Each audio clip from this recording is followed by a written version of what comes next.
but obviously we've upset somebody. There's also a suggestion, does also number plate recognition. So that's the fridge and the heater not working. My suspicions were right about this tap.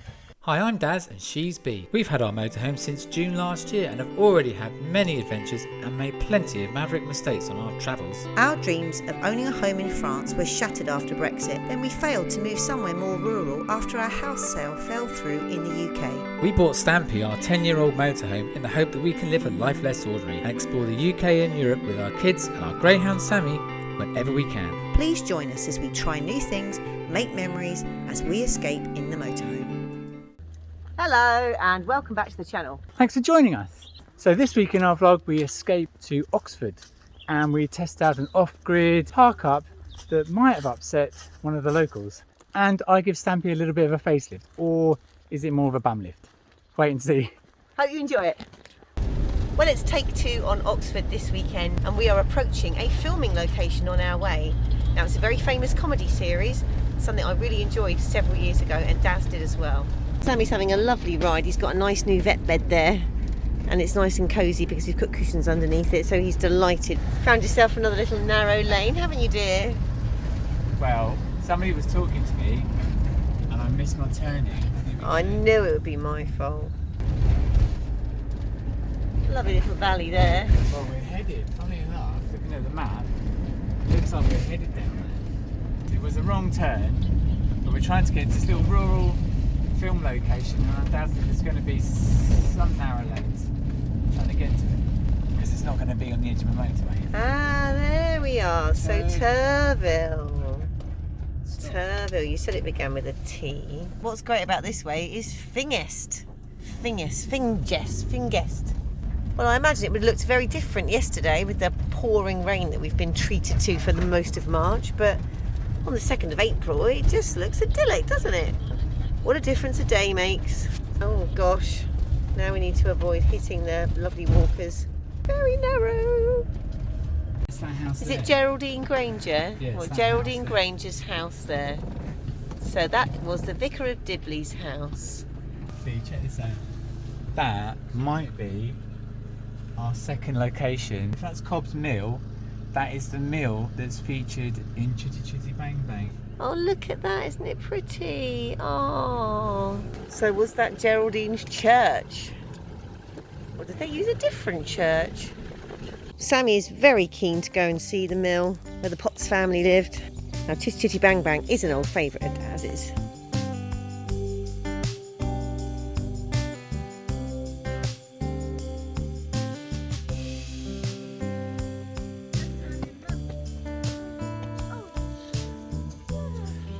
So the reward for that epic climb is a close-up view of Cobb's Mill, which, according to the internet, is the filming location of Chitty Chitty Bang Bang and the Potts family. As we said earlier, quite rightly, they've got a nice big fence here to stop people maybe taking pictures and filming.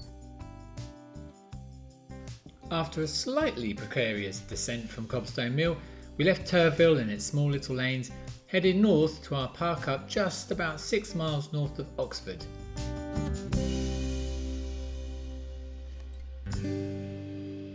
So this was a suggestion from Park for the Night for Oxford. As you can see, this car park is to be used for parking only and no other purposes, and yet there are quite a few positive reviews for this park, so it's up to us. There's also a suggestion, does also number plate recognition, so it knows we're here, so we better pay for something at least. This isn't the highest high feeder, but it felt quite sturdy. It folds down flat, so it's probably going to be a little bit easier for Sammy to eat his dinner. We could pop it on the stairs maybe when he's eating, when it's a nice day anyway. That might be the better bet. That's actually my kit, I think you'll find. Can you read Chinese? Because What, that Mandarin? actually says, yeah, that says Daz. Daz is a bin. Daz talks kid. That's the bin. So how's this work then? Ah, that's quite handy, isn't it? Expand a bin. For when you produce very little rubbish. That's a bed for a mouse. Put your roll of bags in or something. Well, maybe. Yeah, it says find something to hang on. Okay. Might work that way around, won't it? That's neat. That's better than what we did have. That your list was going to be confined to very small items. Yeah, maybe put your bags in there and then you pull out the next one. Yep, in it goes. Sheen equals smaller than expected. The manufacturers didn't factor in opportunist greyhound because he's already had his nose in there several times.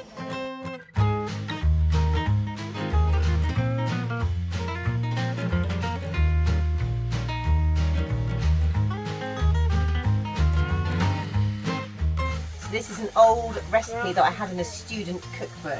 Nutty spaghetti. I've been making it for decades. And of course the kids endure it. Enjoy it. The 42-hectare Cutteslowe Park is the largest park in Oxford. There's a miniature railway, a splash park, a nursery and many play areas, a beach volleyball pitch, mini golf, skate park and a community woodland. The Sunnymead area of the park was once a tip and wasteland, and during World War II large areas were dug up to grow vegetables.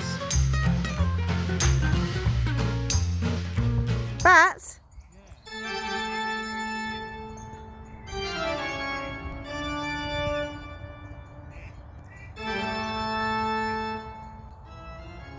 God, I can't believe all of these bats. The bats were feasting on the flying insects that live around the pond. So peaceful. It's the sound of birdsong.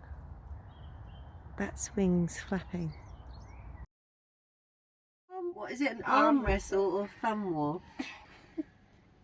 I'm not. He's actually quite good. I mustn't use the table. I had no cards. Right, 1. It's my go. 3. No, it's my turn. I've got muffin time. Draw 5 cards. And no, I didn't win muffin time, but we all settled down for a nice night's sleep.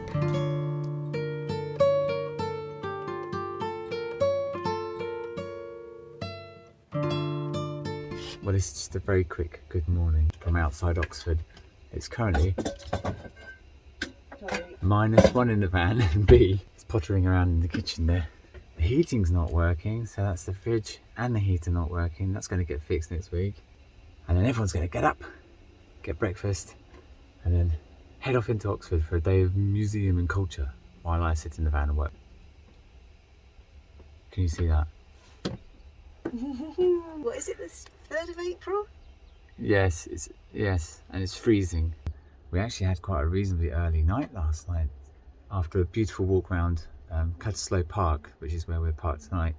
Our 24-hour stay here has cost us £3 something, so today we're going to drop everybody off down at Oxford to have a look around town. I'm probably going to come back here since our parking's already paid for.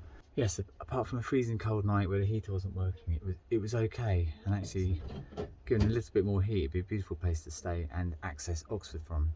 On the forget list it wasn't too bad this week. A few food items and yeah, all of my clothes. So my choice of clothes this morning was easy. It's the same as yesterday. We've woken up in the middle of Oxford. Well, I say the middle of Oxford, apparently it's about an hour's walk away, which we won't do. We're going to go and explore some of the excellent museums that I know they've got here. Yeah, so you're going to take Sammy for a walk and I'm going to go and deal with some grumpy kids. So this park up then, it's very nice. It was on Park for Night, and I just woke up to a low rumble of a nearby road, but apart from that it's quite peaceful. We saw bats flying around the lake in the park last night, which was really quite magical. The last person to stay here on Park for Night to leave a review was in February, which is 2 months ago, so it looks like it is a regular use park up, and a very nice one too, so thank you, Oxford. Yeah, there's just this odd sound of what sounds like a gunshot in the distance. So, as Bee mentioned earlier, the park up we had in Oxford came off the Park for Night app, and the review that Bee read was back in February that seemed to give it 5 stars out of 5. So, coincidentally, after leaving Oxford, we checked on the site again, and the day after we had left, a certain G. Preston left a review of 1 out of 5. Now, we had quite a good night there, so I'm not exactly sure why they got 1 out of 5. What they say is overnight stays where the vehicle is occupied, brackets camping, is not permitted in this car park and may attract a penalty charge of £100. Now, we read that out on the sign, and this particular person, G. Preston, doesn't seem to have any other activity apart from that 1 review, and it's not even about staying there. So I'm wondering whether this is one of those people who lives locally, who knows if they go onto the site and leave negative reviews, that people won't be staying there. So with Stampy, obviously we look like a motorhome. We've got windows down the side and we've got a great big overcab bunk bed. And that might have upset somebody. We're not like, maybe this person who stayed there in February was in a little stealth van or something. So be warned that if you do go there in something as big as Stampy, that you might be upsetting somebody and they may call on the authorities. We didn't see anybody checking on any tickets, and all of the dog walkers and park users didn't seem to be bothered by us, but obviously we've upset somebody. I'm in a spring mood, even if the weather isn't. I bought myself some rather bright coloured dungarees, but I'm regretting it now because I have red shoes on. I think my kids are going to be embarrassed to be with me today. So yesterday I took our Britstop sticker out of our motorhome window because it expired in February. Now we're not renewing Britstops again. I think it's a fantastic idea, I really do. But yes, it is majority pubs at the moment, and I know that it's under new ownership and they're planning to get some more different style park-ups, but I completely understand in a country like this why there would be so many pub ones. Yes, you're not obliged to buy anything when you stay in these pubs, but there's a sense that I feel like you should. You're using their land, you're using their space, they are a business. So I felt a bit uncomfortable staying anywhere, not buying anything. So the few pub stops that we have done, we have gone into the pub and we've bought something.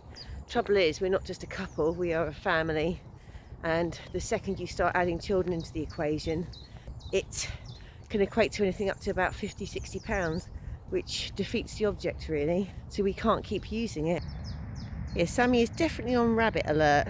Now, we didn't fear being broken into last night, but I thought I'd try out something I saw on another YouTuber's site for securing your front doors. Now, we don't have a problem with our locks, so they're locked. However, there's this technique of taking your seatbelt, wrapping it around the door and plugging it in. Now this only just about reaches, and it's probably going to, you can see, it's not designed to go any longer, almost perfectly designed to be that long so that the door can't be open. Whoop. There we go. Stampy has just dropped us off in the middle of Oxford. Off goes Sammy and Stampy, and Daz, of course, right by the Oxford Playhouse. Apparently the traffic wardens are quite diligent around Oxford, so it's never worth staying there for long. But these beautiful buildings, one of them is the Ashmolean Museum. We've got a stack of trails. The boys are very excited about seeing Guy Fawkes' lantern, and so am I actually. That looks a bit like a greyhound. Come and look. It certainly looks a bit greyhoundy to me. Hello, it's a bank holiday. The sun is out, or was out, so I thought I'd bring out a rather knackered old sander and try and deal with this rather old knackered bit of filler that someone's done to Stampy. No doubt I'll have to try and properly repair this at some point. However, the parts for this you can only really get from dealers, and there aren't really any dealers in the UK for this model, sadly. So I'm going to see what I can do with this. My neighbours are going to hate this.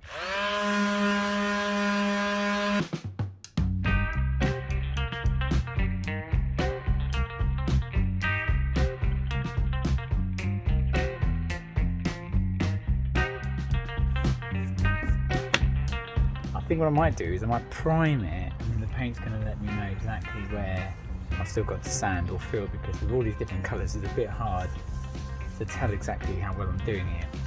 Although a lot's come off and it looks loads better. And then hopefully, I know that there are some cut wires I think behind here that used to feed the indicator that would sit here, so I might be able to even replace that. Now, where to get some paint? I know my son has bought himself some spray paint for a project he's on. I might just go and see if I can steal it.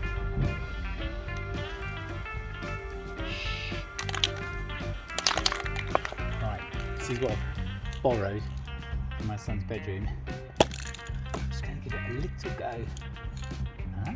No hole. Alright, that's the tamper-proof bit. Try not to spray me. This is what I'm thinking. Just give it a little go. This is a multi-purpose grey primer with a matte finish, so let's see. Okay, it's already much darker than Stampy is.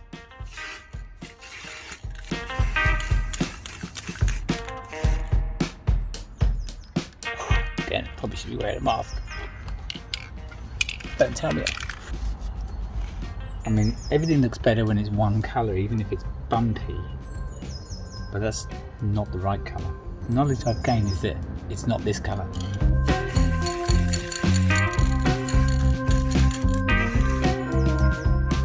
If there's any professional bodywork people out there, ignore it. Don't get angry. Don't shout at the TV.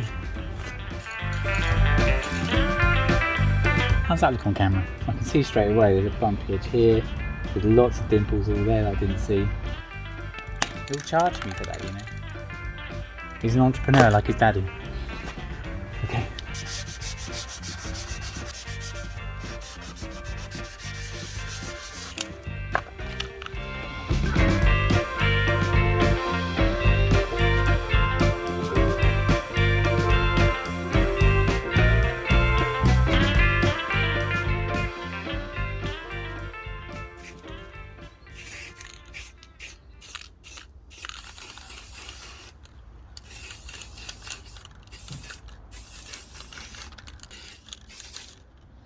Takes me right back to when I was 17. I had a VW Beetle and the paint was awful. So I thought it a brilliant idea to lock myself in my dad's garage and spray the whole thing blue. Blue bogies for about a month. Right, let's leave that to dry.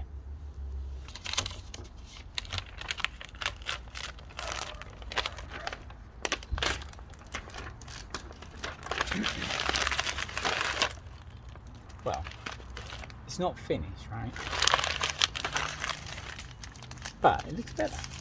And for now, it'll do. Now, the next thing for me to do is to try and get a colour match. Now, some of you very kindly pointed out that if I try and get a RAL kind of colour code match for this, that actually this might have faded over the 10 years or so that Stampy's been around. So actually I might want to try and get a spot colour or something done on this particular colour as it is now, and then I can spray this. Or maybe I'll be able to pick up a part when we go to France, because there are dealerships for this type of van in France. Right, next job for me is try and fix the hinge on this because it's stopped opening. As you try and open it, you can see you're starting to pull the door off the hinge, so that can't be good. It also means if we go away, the only way we're going to be able to access this garage is through the other side, and they're joined, so if anything slips, you're going to have to crawl like SAS style right across to the other side. So better deal with it now before we get to France. Tidy up time. Guy Fawkes was reportedly carrying this lantern when he was captured on the night of the 4th to the 5th of November 1605. The gunpowder plot aimed to blow up King James I and the members of Parliament. So they talk about Oliver Cromwell wanting to be painted warts and all, and that confirms the fact. That's his death mask. Refuelling.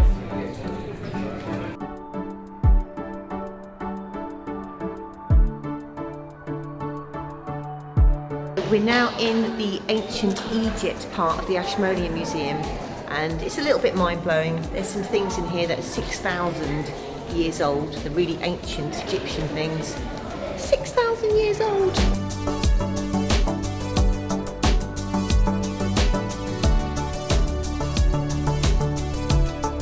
Just the hearse cloth that was used on Henry VII's coffin, and there we've got our Tudor rose.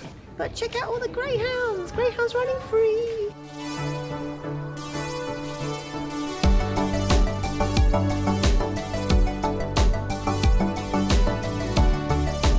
Well, we're just having a pit stop, lunch, chill, and then Natural History Museum, I think. And very naughty purchase from the Ashmolean Museum. Because it was a greyhound picture, this accidentally fell into my shopping basket. So, besides the fridge not working and the heating not working, my suspicions were right about this tap. Maybe you can see that, there's a puddle forming there. I was given a tip off by a relative and to go into a Facebook group and contact someone that set themselves up recently in our area, and messaged them on a Sunday night. They got back to me, they phoned me today, and they're probably going to come round in about 10 days time and check out our problems on our driveway. So hopefully that'll be a lot of the problems fixed. And because they're like an independent and they don't have the overheads of running a showroom or a garage, hopefully the price will be good too. Wandering around Oxford leaves you dumbfounded with its attractive and historic streets, featuring a Saxon tower, the smallest cathedral in England, and 38 colleges. The Hertford Bridge is reminiscent of Venice's Bridge of Sighs, joining together two parts of Hertford College. The Museum of Natural History opened in 1860 and with its greenhouse-like iron and glass ceiling, it's a striking Victorian neo-Gothic building. Several exhibits had please touch signs from fossilised bones to stuffed animals. The museum focuses on evolution and natural selection and is famous for having the only soft tissue remains of a dodo.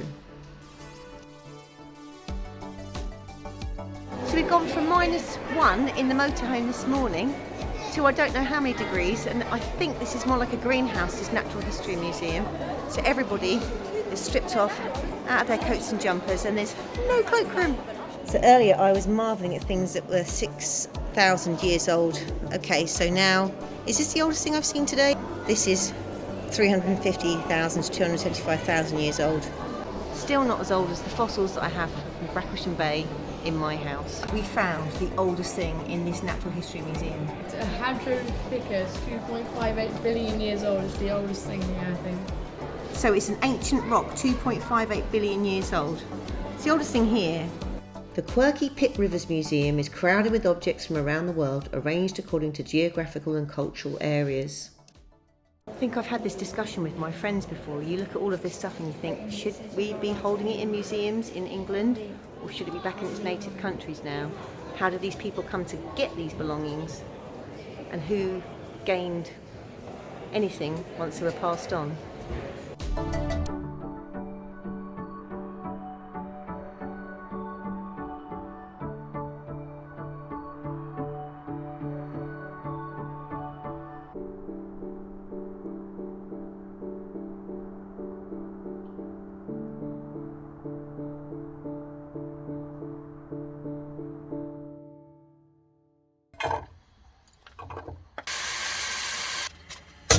Here's me being all virtuous and thinking we can have a lovely healthy lentil vegetable chilli when we come in from our day at the museum. We can add this to the forget list today.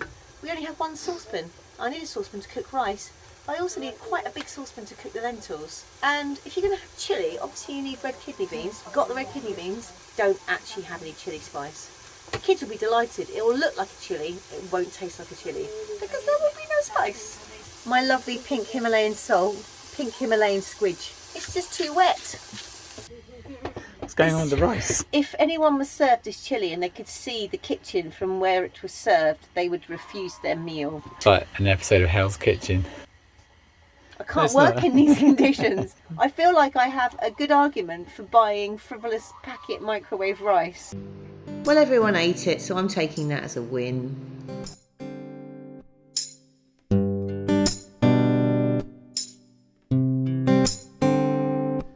As the sun set, we left Oxford knowing we wanted to come back to explore more of what this beautiful city has to offer.